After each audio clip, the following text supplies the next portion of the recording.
Hay personas con muchas dudas con el tema de Alex Saab. Si te quedas unos minutos conmigo, te lo voy a explicar, especialmente el tema que tiene que ver con su identificación.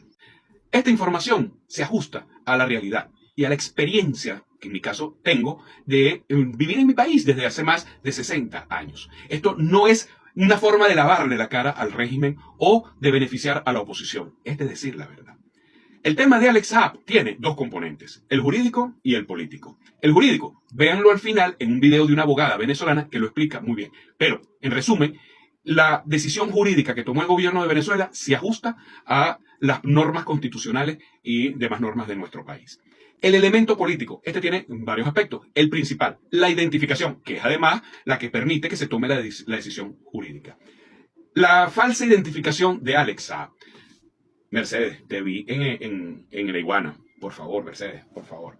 Señores, cuidado. Cuando se dice que la identidad es falsa, no puedes partir del principio más básico de creer que lo que está mal es el papelito o documento de identificación, el ID, que es la cédula. La cédula, en este caso, no es el problema.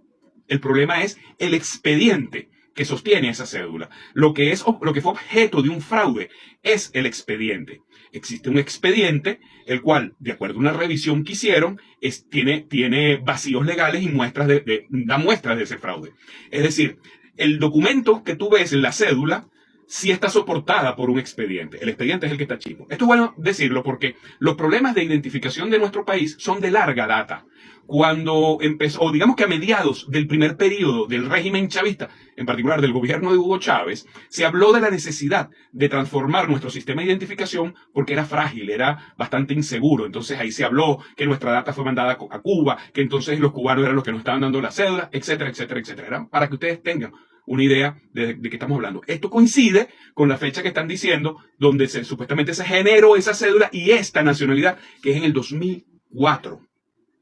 Por cierto, estos problemas no nacen en la Quinta República. Estos problemas nacen desde la Cuarta República. En la Cuarta República veíamos el documento chimbo, es decir, si tú tomabas la cédula y la metías, te parecía otro nombre, o te parecía el nombre, pero te parecía otra foto.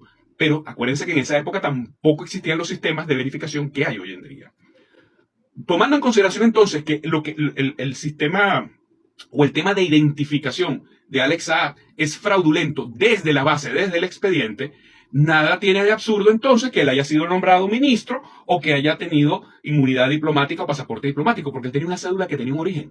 El problema no es la cédula, el problema es el origen. Y la manera de ver la falla en el origen, a mi juicio, en mi interpretación, fue cuando estuvieron viendo qué manera utilizar para deportar, o tal vez el primer elemento que buscaron fue, vamos a ver todo el expediente del señor Alex Saab, que es nacionalizado, para ver cómo hacemos para extraditarlo, y se dieron cuenta que el expediente estaba malo. Y dijeron, no hay necesidad de extraditarlo. Y es la explicación que te están dando. Básicamente te están diciendo, si el expediente es fraudulento, él no es venezolano, no tenemos que extraditarlo. Depórtalo y ya. La otra parte, el aspecto político, es evidentemente que esto viene por una serie de acuerdos con Estados Unidos y con esta figura en particular. Para esto recomiendo que esperemos el desarrollo de los juicios en Estados Unidos para ver finalmente de qué se trata. En ese momento, imagínense usted, yo en este caso, cuando este señor lo rescataron, bueno, muy bueno para el chavismo, se anotaron un punto. Y que se lo hayan llevado ahorita de nuevo. Bueno, lo que sí pareciera, todo lleva a ver que el superhéroe que en su momento trajo a Venezuela medicina y alimentos, rompiendo el cerco que nos tenían los Estados Unidos, también pues no lo hizo de gratis, no lo hizo exclusivamente por el amor a Venezuela, y eso se sabía, nadie está pensando que él hizo toda esa labor de gratis, pero se presume que aparte de esa acción, hizo también acciones delictivas contra el gobierno venezolano, que es distinto. No es lo mismo que yo maneje unas negociaciones para traer medicinas y traer productos a Venezuela, y que como empresario, que fue él cuando hizo esa operación siempre fue un empresario aliado del gobierno, y evidentemente iba a hacer sus negociaciones e iba a obtener su beneficio por hacerlo. Pero de allí a que se haya enriquecido, aparte de por esas negociaciones, por haber tomado dinero de Venezuela, eso es otra cosa. De nuevo, esto es una presunción de mi parte, pero es lo que se desprende de lo que se está viendo en Estados Unidos y de lo que se ha dicho aquí. Entonces, de manera madura y responsable. Vamos a esperar para la segunda parte de lo que se ve en esas investigaciones afuera y probablemente aquí dentro de Venezuela también. Ahora bien, que un héroe, que quien ha sido un héroe en un momento, les repito, sí, fue un héroe, hizo una gran labor, tan importante era la labor que estaba haciendo, porque ven acá, tampoco es que Estados Unidos es un niño pecho y que bueno, se los llevaron porque son unos buenos, no, ellos lo que hicieron en Cabo Verde no estuvo bien hecho.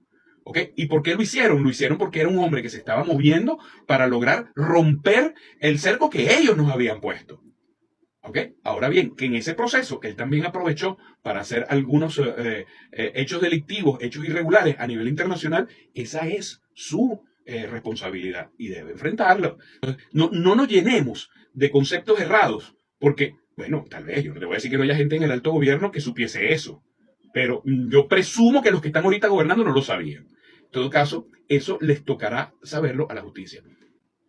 No debe ser muy bueno en lo que está involucrado que el gobierno tomó esta decisión. Y le digo algo, nosotros no podemos asumir posiciones a la ligera sin que conozcamos la información bien. Y yo no soy chavista, pero la estabilidad del país es fundamental. Y yo les recomiendo a los chavistas que confíen en su dirigencia y al resto de los ciudadanos que vivimos en el país que no somos chavistas, tengamos cuidado, porque lo que nos estamos jugando es la estabilidad del país. Después de lo sucedido el 3 de enero, tenemos que reflexionar mucho. Son los que apoyaron lo que aquí sucedió el 3 de enero, los que siguen buscando salidas a través de trochas. No nos dejemos llevar por ella.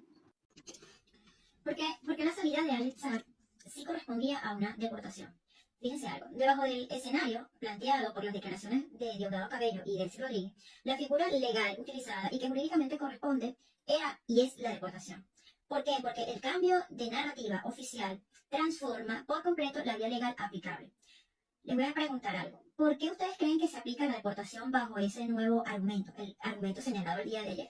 Pues resulta que al sostener el gobierno venezolano que Alex Saab es de origen colombiano y que operaba en el país con una cédula fraudulenta, según el registro real en el SAIME, se retira de inmediato, automáticamente, la condición de ciudadano venezolano. Eso es, en principio, lo que deben entender. El derecho internacional y el derecho o en la legislación venezolana, la deportación es realmente, por excelencia, el mecanismo soberano mediante el cual el Estado venezolano expulsa de su territorio a un ciudadano extranjero que se encuentra en una situación migratoria irregular o de repente que ingresó usando una documentación falsa. Como se dice, es el caso de Alex Saab. Ahora bien, el propio ministro Diosdado Cabello, en las declaraciones que rindieron ayer en rueda de prensa comunicacionalmente, señaló el artículo 271 de la Constitución de la República Bolivariana de Venezuela. Este artículo expresa que el Estado venezolano procederá a la expulsión o a la entrega de extranjeros que sean responsables de delitos internacionales, como por ejemplo la legitimación de capitales o el lavado de dinero, un tema de delincuencia organizada o delitos contra el patrimonio en otros estados, como es la precalificación de los delitos que se le están imponiendo a Alex Saab. ¿Por qué no se manejó formalmente la extradición en este paso? Porque es la pregunta que muchos hacen. La extradición, señores, implica un juicio previo. La extradición es un proceso judicial formal y bilateral donde un país solicita a otro la entrega de un individuo tras evaluar los tratados internacionales y el tema de los tribunales internos. En este momento, la vía rápida, al despojarlo de la nacionalidad venezolana y catalogar su estatus en Venezuela como el de un extranjero indocumentado, que cometió además fraudes de identidad, el Ejecutivo venezolano optó por la vía administrativa de la deportación inmediata hacia el último territorio de procedencia o hacia el último país del solicitante, que en este caso fue Estados Unidos, evitando así el largo trámite que requiere un juicio formal de extradición en el Tribunal Supremo de Justicia, porque realmente era al que correspondía la figura de la extradición. En resumen, basándome estrictamente en las máximas autoridades, de lo que firmaron las máximas autoridades, donde afirman que Alex no es venezolano, sino de origen colombiano, la figura jurídica que ejecutó el Estado venezolano fue la deportación, cerrando así el ciclo con su entrega a las autoridades en Estados Unidos. Ahora, ustedes escucharon ayer cuando el ministro Diosdado Cabello señalaba que básicamente ellos tenían información de que la cédula venezolana que cargaba Alex Saab se le otorgó en más o menos la fecha de 2004. Recordemos que en el 2004 el SAIME era lo que se denominaba antes la UNIDEX y el director de la UNIDEX era David Cabello. En el 2004 yo tenía 20 años, yo no sé nada del asunto, yo andaba comprando queroseno como muchos otros, y quiero responsablemente decirles que para lo que estoy diciéndoles, esta es la respuesta legal y jurídica según nuestro basamento interno aquí en Venezuela. Las declaraciones de ayer otorgaron que nosotros como juristas, como abogados, le diéramos una connotación legal distinta a la que ya traíamos, porque hasta el día de ayer Por ejemplo, en mi caso, yo tenía entendido que Alex Saab era venezolano, porque de hecho así lo hicieron ver siempre. Tan es así que ostentó o que ocupó cargos públicos, como el último que se le designó en el 2024, o sea, fue ministro. Y otras consideraciones diplomáticas y consulares que realmente le otorgaban una inmunidad perfecta. Ahora, basándome en las declaraciones del día de ayer, tanto de la doctora Delcy Rodríguez como el ministro Diosdado Cabello, evidentemente, si la declaración política cambia, la estructura para la salida de Alex Saab también cambia. Entonces, no me vayan a hacer preguntas a mí de por qué, porque hay respuestas políticas que yo no tengo. Sin embargo, trato de darle más o menos la guía o la orientación legal de lo que yo conozco. ¿Me expliqué? El fraude de identidad en el primer mundo, sistemas vulnerables. Cuando pensamos en países del primer mundo como Estados Unidos o los miembros de la Unión Europea, solemos imaginar sistemas tecnológicos infalibles y fronteras blindadas. Sin embargo, los registros noticiosos y las investigaciones de agencias federales demuestran todo lo contrario. Los departamentos de identificación de las grandes potencias enfrentan un desafío constante contra el fraude, la corrupción interna y las mafias organizadas. Hoy en día, este problema se mueve principalmente en tres frentes. 1. El fraude de origen en Estados Unidos. En Estados Unidos, la mayor preocupación de agencias como el Departamento de Seguridad Nacional no son solo los documentos impresos en la clandestinidad, sino lo que llaman fraude de origen. Las redes criminales consiguen certificados de nacimiento o números de seguro social reales de personas fallecidas o ciudadanos vulnerables.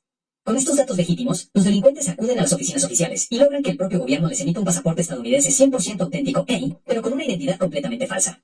A esto se suma la complicidad interna. Todos los años el Departamento de Justicia procesa a funcionarios de los departamentos de vehículos motorizados, DMV, o contratistas federales que aceptan sobornos para emitir licencias de conducir reales, Real ID, saltándose los controles biométricos. 2. Pasaportes de alta gama y el método lookalike en Europa. En el viejo continente, Europol desmantela con frecuencia laboratorios clandestinos de alta tecnología en países como España, Grecia, Francia o los Países Bajos. Estas organizaciones clonan chips y microprocesadores, replican hologramas y falsifican tarjetas de residencia de la Unión Europea que logran burlar los controles fronterizos del espacio Schengen. Además, ante el avance de la biometría, las mafias recurren mucho al método del lookalike o parecido físico. Utilizan pasaportes reales robados o extraviados, y se los venden a personas que tienen un gran parecido físico con el titular original, logrando engañar la inspección visual en puertos y aeropuertos. 3. La nueva amenaza, identidades sintéticas e inteligencia artificial. El panorama actual se ha vuelto aún más complejo con la llegada de la inteligencia artificial. Los reportes de seguridad internacional advierten sobre el auge de las identidades sintéticas. Los estafadores combinan datos reales de ciudadanos con rostros creados mediante deepfakes para burlar los sistemas de reconocimiento facial y las pruebas de detección de vida de las plataformas digitales de los entes públicos. Con esto, logran registrar identidades falsas en masa para abrir cuentas bancarias o solicitar subsidios estatales. En conclusión, ningún sistema de identificación, por más automatizado o biométrico que parezca, es invulnerable. La combinación de corrupción humana, mafias transnacionales y tecnología de punta mantiene a los departamentos de identificación del primer mundo en una constante carrera de resistencia.